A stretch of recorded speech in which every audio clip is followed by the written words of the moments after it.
नमस्कार। प्रणाम। हम जेपी द्विवेदी भोजपुरी साहित्य रचना आलोचना चैनल से रउरा सभे के स्वागत करतानी। आज के पुस्तक चर्चा में जौन पुस्तक हमारा बिरी बा फेर न भेटाई पचरुखिया, जौने के रचनाकार बाणे डॉक्टर रंजन विकास। ई पुस्तक आत्मसंस्मरण जिंदगी परत दर परत, प्रकाशन वर्ष 2022 आ प्रकाशन संस्थान सर्वभाषा ट्रस्ट। जैसे ही आत्मसंस्मरण के बाद आवेला मने आदमी अपने जियल जिंदगी के ओह काल के जौना काल के बात करे जा रहल हो रहेला ओह में के नीमन आ बाउर चीजुयन के सबका सोझा उकेरेला।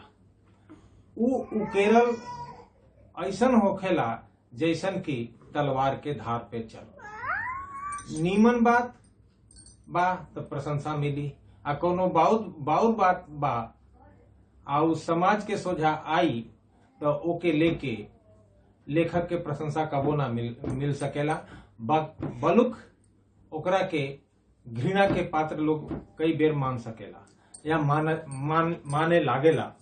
तो आत्मसंस्मरण या आत्मकथा एक वैसन विधा है जौना में आदमी आ लेखक अपने जियल आ भोगल चीजुयन के लोगन के सोझा उकेरेला।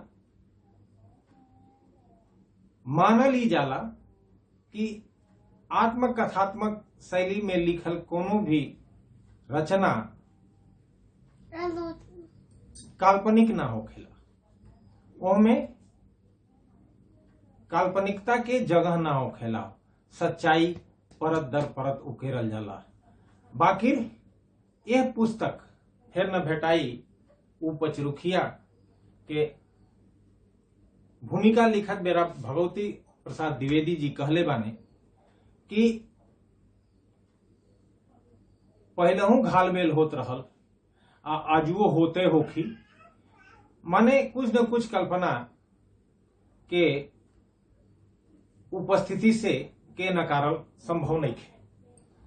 अब आई फिर न भेटाई वो पचरुखिया के लेके। पचरुखी लेखक के गांव है,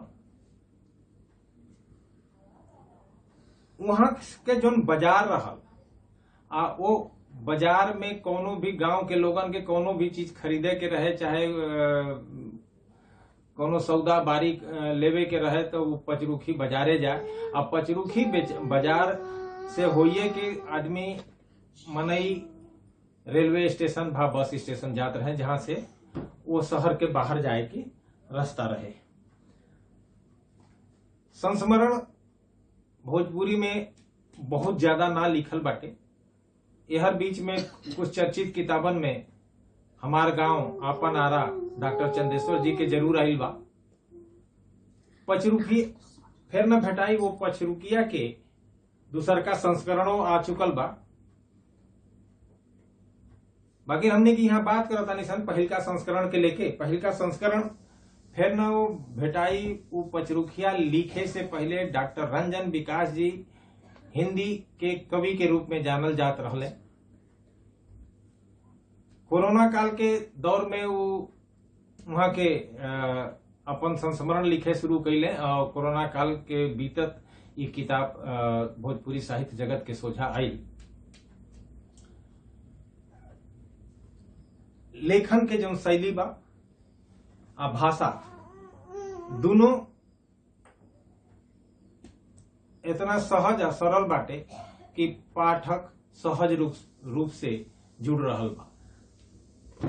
संस्मरण या आत्मकथा के लिखला के जौन अभिप्राय होला, जौन लिखला के मतलब होला या काहे लिखेला लोग, एकर मतलब ये होला कि जे वो से गुजरत बा, जे वो पुस्तकन से गुजरत बा, अगर उनका सोझे ऐसा स्थिति आवे तो उनका के का करे चाहिए, यह दिशाई वो अपन निर्णय ले सकेला। फिर न भेटाई उ पचरुखिया किताब लेखक के लइकई के यादन के पिटारा बा। अब पिटारा खुलल बा तो ढेर कुछ भेटाई। 60-70 के दशक से लेके अब तलक के बीच के शिक्षा, समाज आ देश में भइल बदलावन के सामयिक रेखा चित्र खींचल गईल बा। लोगन के रहन सहन के खातिर लोगन के रहन सहन के लेखा जोखा तहैये बा। नेह नाता के रसियाव बा। ऐसन बहुत कुछ बा जौन पढ़निहार लोगन के खातिर समझे, जाने, बूझे जोग बा। लेखक डॉक्टर रंजन विकास के लेखनी कोनो चित्र, चाहे वो गांव जवार के होखे भा कोनो व्यक्ति के होखे, ओकरा के उकेरत बेर जरिको कोताही नइखे बरतले।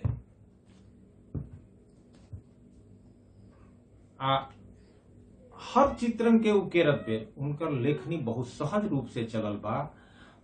जौना के पढ़त बेर पढ़निहार लोग कई बेर अपना के ओकर भाग माने से ना बच पाई।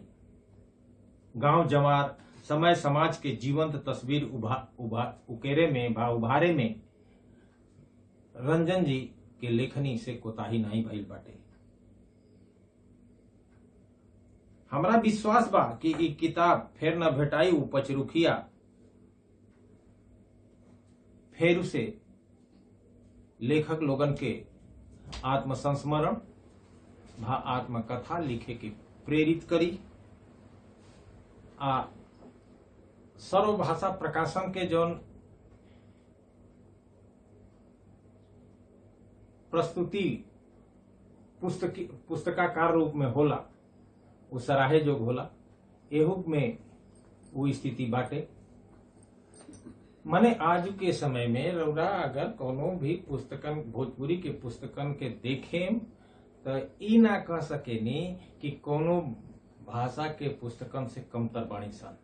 रह गई लेखन के बात, तो लेखन, भोजपुरी लेखन आज हर भाषा के लेखन से आंख आ डेग से डेग मिला के चल रहल बा।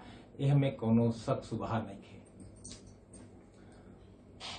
यह बात के संगे हम ई कहल चाहे कि रउआ सबे अगर हमारी पुस्तक चर्चा सुन रहल बानी तो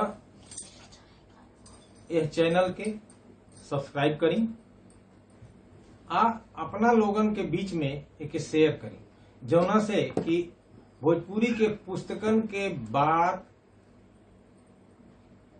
लोगन तक पहुंचे, अधिक से अधिक लोगन तक पहुंचे, अधिक से अधिक लोग जाने और अधिक से अधिक लोग ये पुस्तकन के खरीद के पढ़े खातिर प्रेरित होके।